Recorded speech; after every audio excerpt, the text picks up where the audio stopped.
Hello everyone. Last week we thought about Pentecost and how Jesus gave the gift of the Holy Spirit to his friends.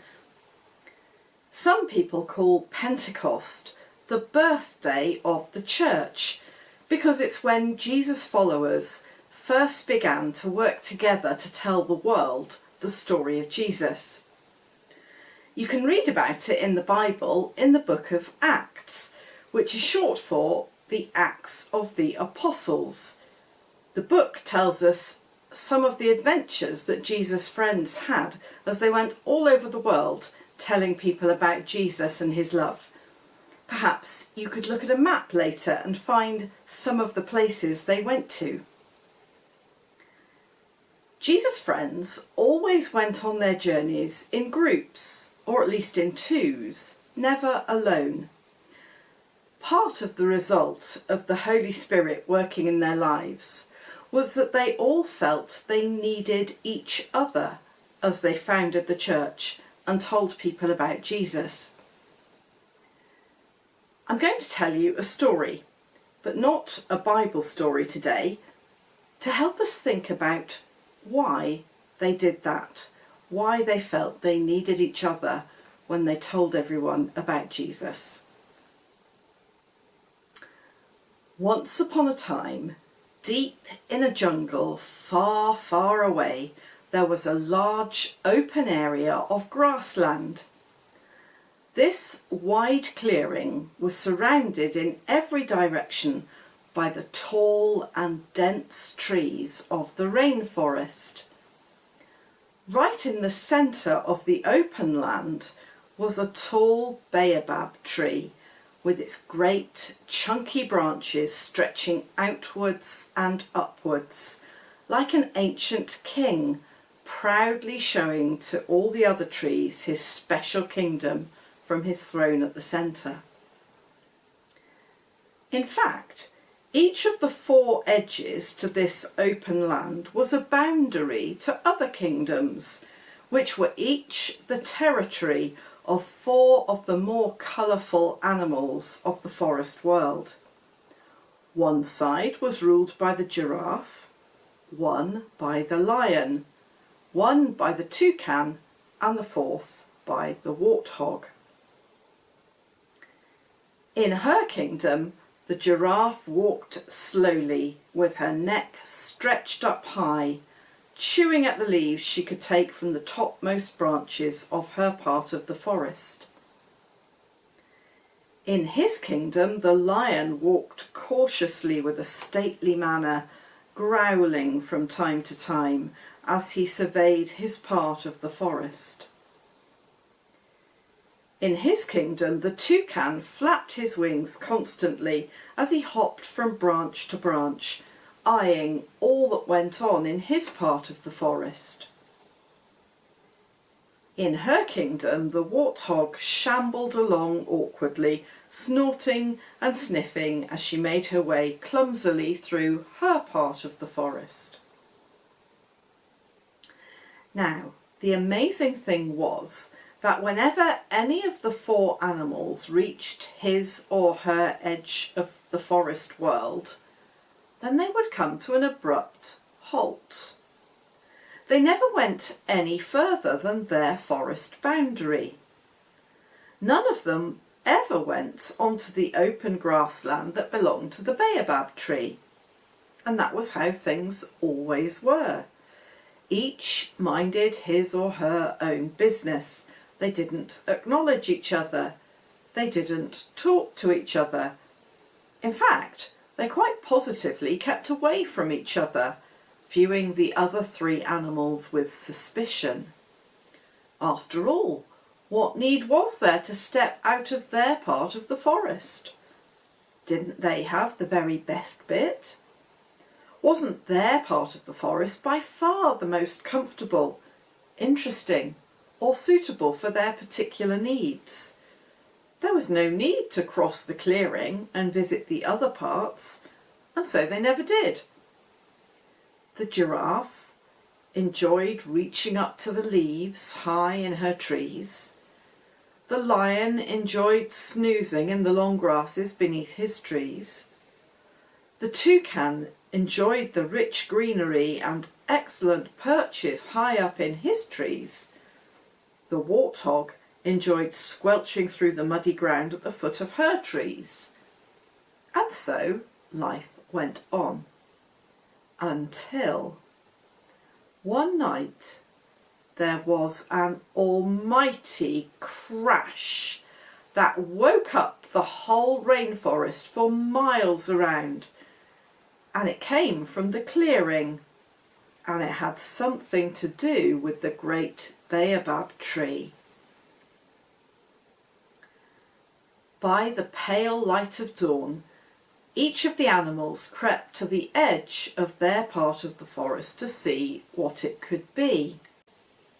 There was no mistaking the source of that midnight sound. There, high up in the branches of the great tree, was an object, gleaming as it caught the first rays of the sun. It was a beautiful, decorated chest. A treasure chest. It had a great carved lid, a golden lock, and there were thick ropes round it for added security. It must contain a very rich treasure, thought all of the animals to themselves. It must be a gift from heaven, and it could be mine. It would mean entering the clearing, but it was too great a prize to lose because of fear. Cautiously, each animal, who'd been thinking exactly the same about the treasure, stepped forward towards the tree, each from his or her side of the forest. The giraffe looked up at the chest high in the baobab's branches. Well, the height is no problem for me. I could easily reach the chest. But what about those thick ropes, the heavy carved lid and the golden lock? Thought the giraffe. I'd better wait and see what the others will do. The lion looked at the chest high in the baobab's branches.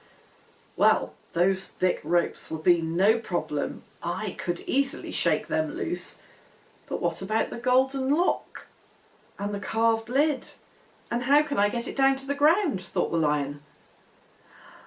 I better wait and see what the others do.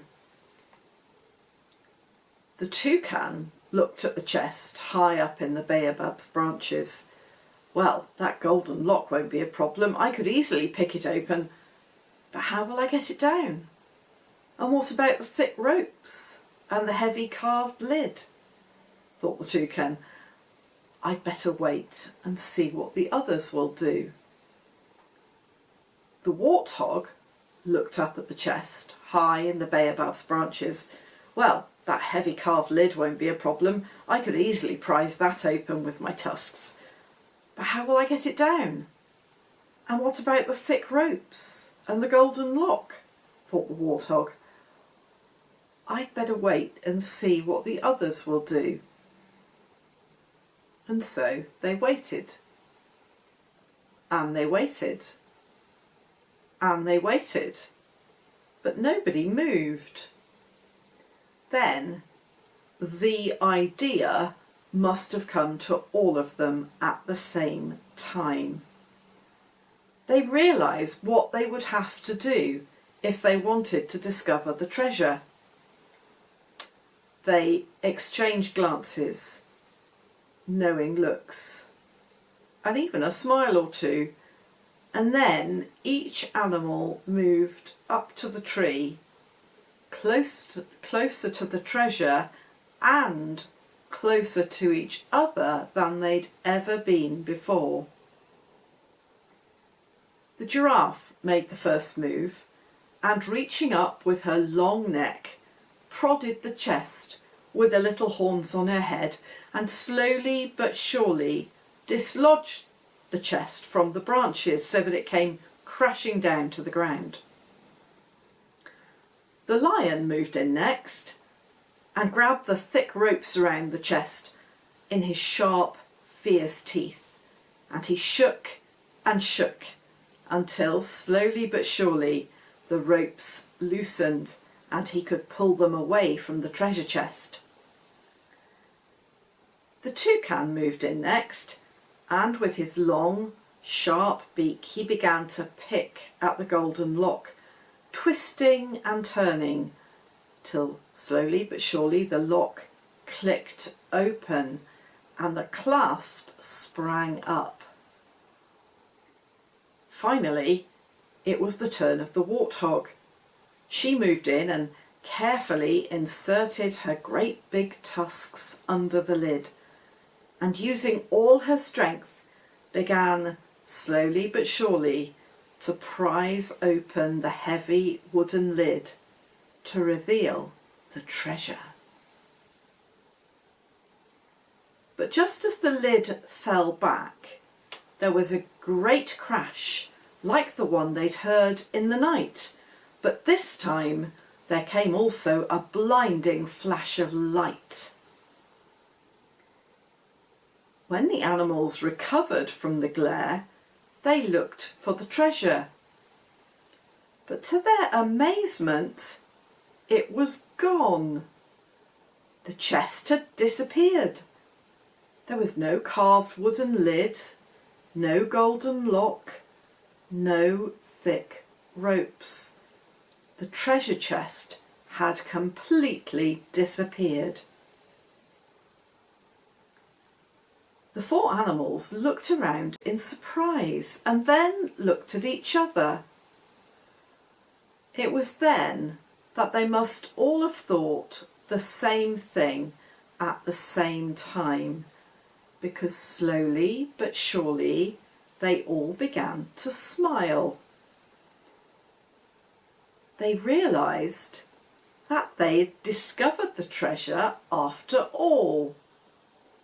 They had discovered it together, and what was more, they still had that treasure. Now, what do you think that treasure is? Can you think of places you might have seen that treasure? One of those places is the church, and the Holy Spirit helps Christians find that treasure and use it and value it.